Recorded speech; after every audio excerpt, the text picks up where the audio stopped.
స్వామి భక్తులు వస్తున్నారు.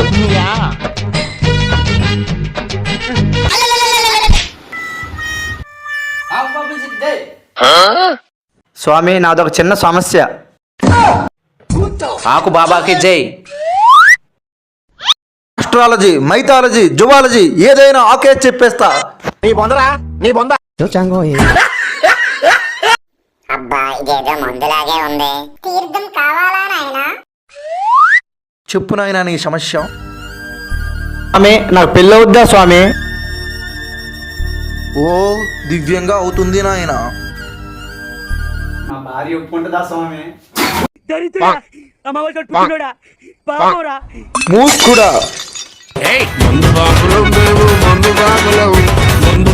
మందంటే ఎంత కరువు